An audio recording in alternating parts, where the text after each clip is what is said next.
I'm shocked how much stuff is in Story of a Gladiator. There's a story, a ton of shops, a bunch of cosmetics, and more. I like the game, but it's more arcade than you might expect. Since the most important mechanic is the fighting, let's start there. The combat is plain, which is fine. It's more about constantly trying to avoid taking damage than anything else. It feels so basic because you can't parry and there are no combos. The Gladiator has one attack button. You'll want to spam to keep enemies stun locked.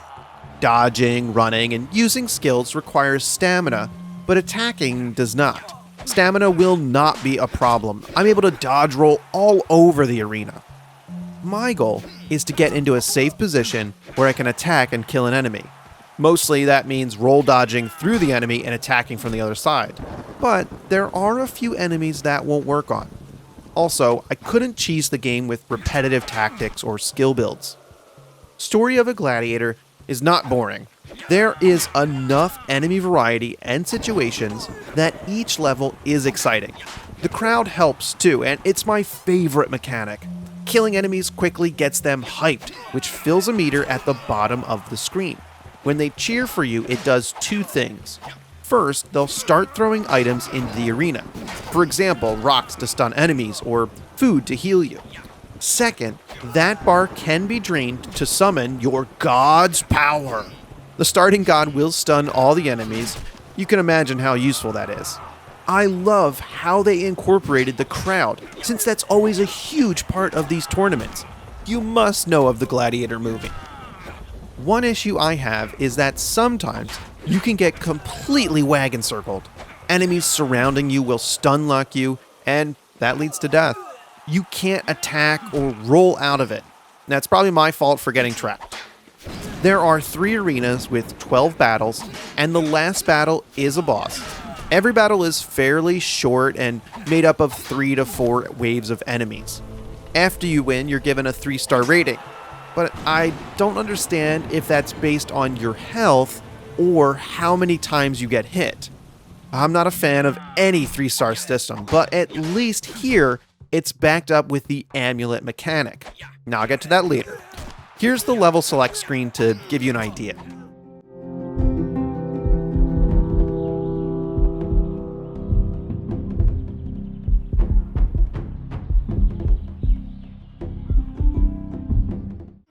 Side note, there are 3 difficulty options, the hardest being a perma-death option.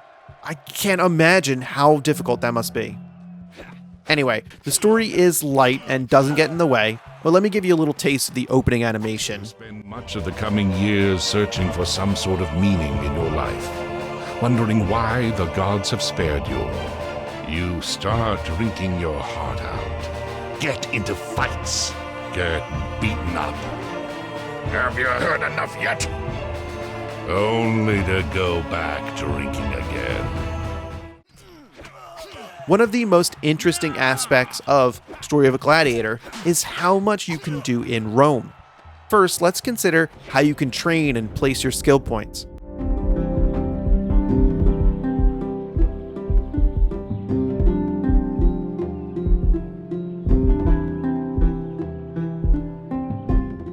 There are a bunch of skills and passes to choose from, and you get a new point for each level.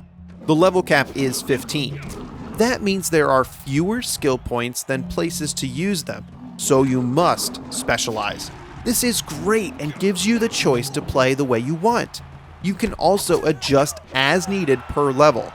I pick the more passive skills, for example, attacking faster and critical hits.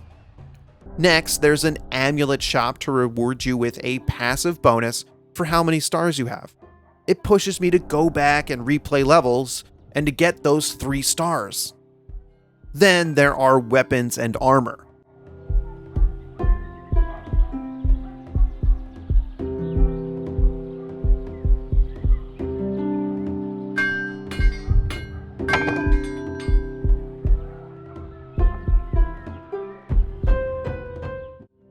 All are linear upgrades that are boring, but at least they look interesting and change the look of your gladiator. Also, the armor has many cosmetic options available.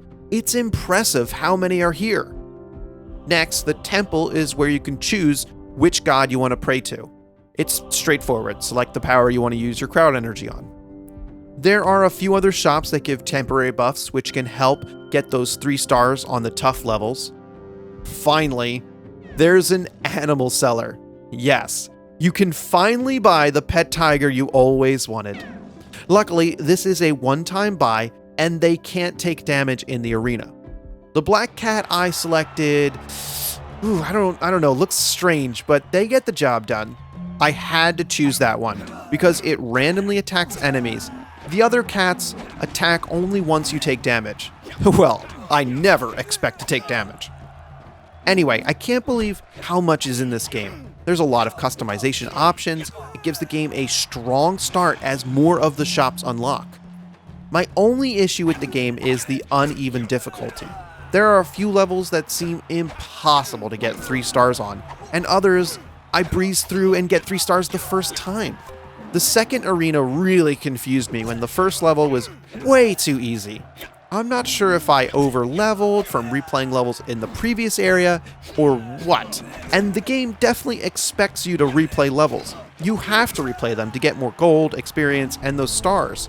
It can lead to grinding to make the current level easier. Overall, Story of the Gladiator is fun and I'm enjoying all the customization. The intro sets the silly tone, and then being able to wear a tiger skin to murder 1,000,000 gladiators drives it home. That black cat though, what is that supposed to be? I recommend it for a more arcade brawler that will provide a challenge. Joey, tell people to subscribe to my channel. Come on, you can do it. Meow. Joey, no, they should subscribe, right? Oh.